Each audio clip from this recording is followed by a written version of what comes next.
सोचिए आपको मुख्यमंत्री कहा जाए, लेकिन आपके पास वैसी शक्तियां ना हो जैसी भारत के बाकी मुख्यमंत्रियों के पास होती है। सोचिए आप सरकार के मुखिया हैं, लेकिन पुलिस, पब्लिक ऑर्डर और सुरक्षा जैसे अहम विषय आपके नियंत्रण में नहीं है, बल्कि ये सीधे केंद्र सरकार द्वारा नियुक्त एक व्यक्ति के पास है। यह किसी पॉलिटिकल थ्रिलर की कहानी लग रही है ना आपको, मगर यह हकीकत है जम्मू कश्मीर के मुख्यमंत्री की।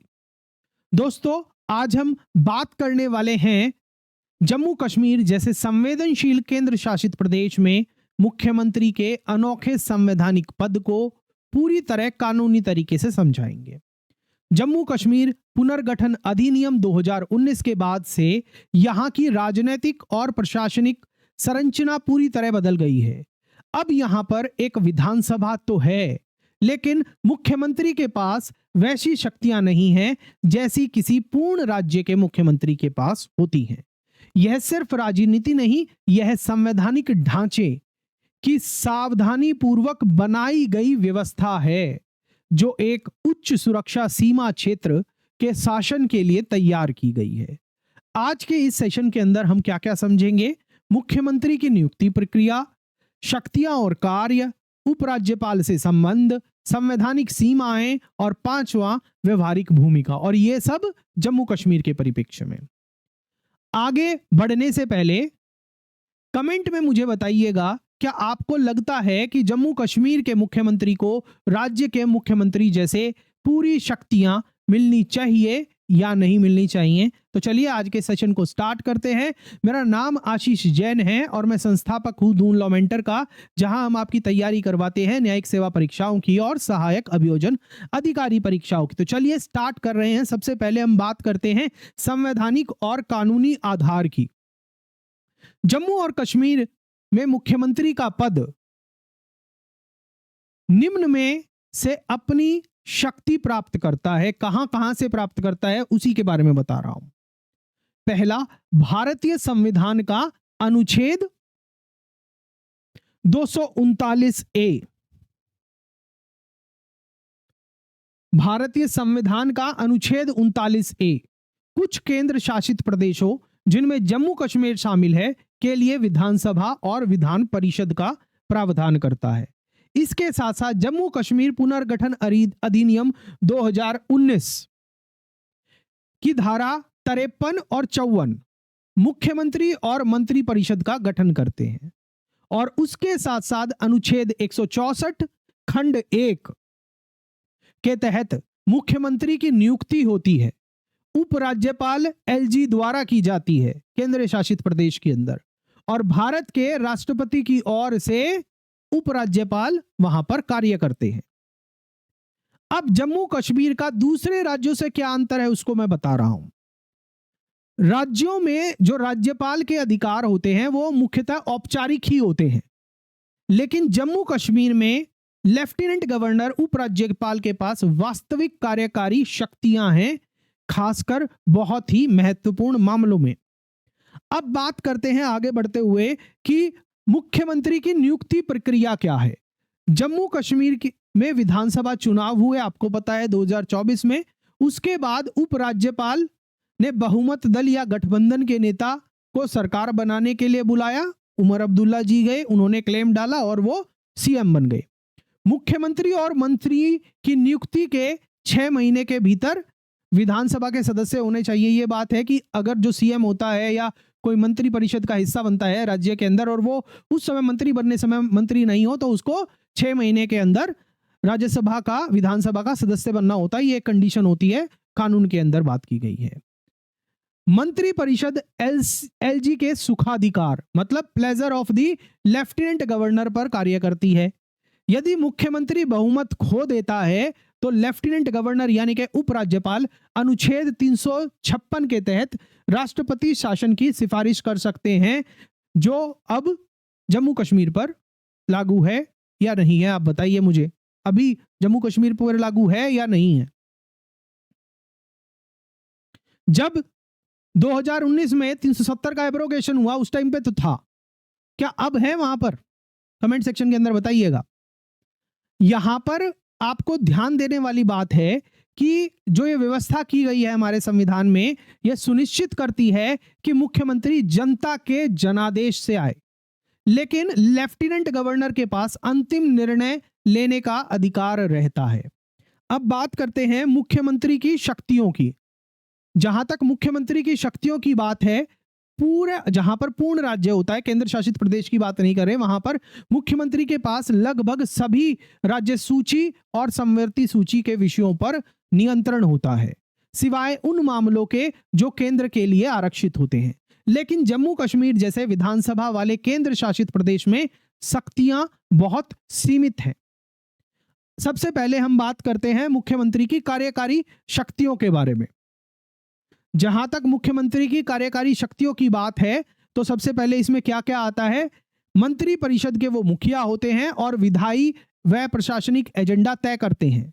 दूसरा, शिक्षा, स्वास्थ्य, कृषि, परिवहन, उद्योग, स्थानीय प्रशासन और अन्य हस्तांतरित विषयों की वो देखरेख करते हैं। तीसरी, विधानसभा में कानून, नीतियां और विकास परियोजनाएं प्रस्तावित करते हैं। ये तो हो गई उनकी कार्यकारी शक्तियां। अब बात करते हैं विधायी शक्तियों की। जहां तक विधायी शक्तियों की बात है, वो क्या करते हैं मुख्यमंत्री। विधानसभा में नीति निर्माण का नेतृत्व करते हैं। दूसरा, हस्तांतरित विषयों पर विधेयक पेश करते हैं। और तीसरा, प्रश्नों का उत्तर देना, बयान देना या विधानसभा में जवाबदेही सुनिश्चित करना।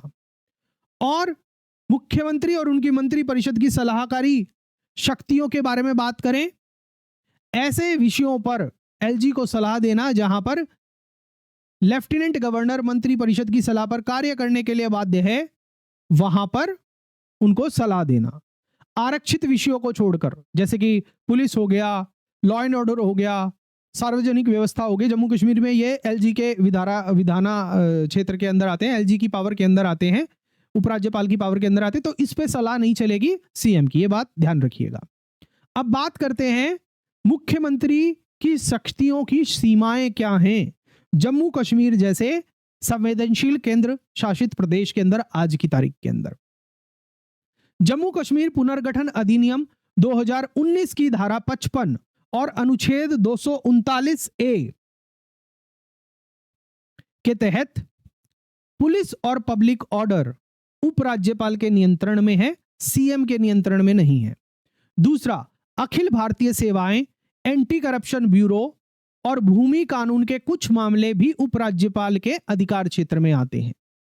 तीसरा, उपराज्यपाल आरक्षित मामलों में सीएम के निर्णय को बदल सकते हैं, ओवरसाइड कर सकते हैं। चौथा, केंद्र सरकार उपराज्यपाल को बाध्यकारी निर्देश दे सकती है जो अप्रत्यक्ष रूप से सीएम पर लागू हो सकते हैं, कि मतलब केंद्र सरकार चाहे तो उपराज्यपाल को जो भी आदेश देगी उनको मैंडेटरी कंप्लायंस करना होगा और वो अल्टीमेटली सीएम को भी फॉलो करने पड़ेंगे।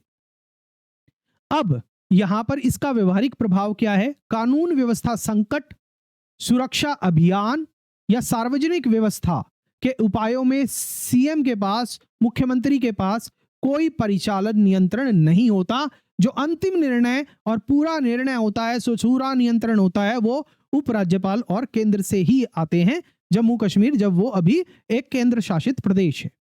अब बात करेंगे कि उपराज्यपाल के साथ क्या संबंध होता है मुख्यमंत्री का जम्मू कश्मीर जैसे केंद्र शासित प्रदेश में। सिद्धांततः जो मुख्यमंत्री और एलजी होते हैं, दोनों शासन प्रणाली में साथ काम करते हैं। मुख्यमंत्री स्थायी शासन संभालते हैं, जबकि जो उपराज्यपाल हैं, एलजी हैं, वो सुरक्षा और केंद्रीय समन्वय करते हैं। जबकि व्यवहार में अगर देखा जाए तो मुख्यमंत्री के विकास एजेंडा और उपराज्यपाल के प्रशासनिक नियंत्रण में बहुत बार देखे जाते हैं कि टकराव भी होते हैं। जैसे आपको दिल्ली में याद होगा, जब केजरीवाल की सरकार थी तो उपराज्यपाल से रोज तनातनी रहती थी, तो वो पॉसिबिलिटी होती है। दूसरा, संवेदनशील मामलों जैसे कि प्रदर्शन, सुरक्षा अभियान, भर्ती घोटाले में उपराज्यपाल की भूमिका अधिक प्रभावी रहती है। जो वो स्ट्रिक्ट मेजर लेंगे, जो निर्णय वो देंगे, उसी हिसाब से ये सारी चीजें कंट्रोल में रहेंगी। आपात सुरक्षा निर्णयों में सीएम को कई बार दरकिनार किया जा सकता है, या पता ही होगा आपको सारी सिनेरियो का। अब ये सारी चीजें अहम क्यों हैं?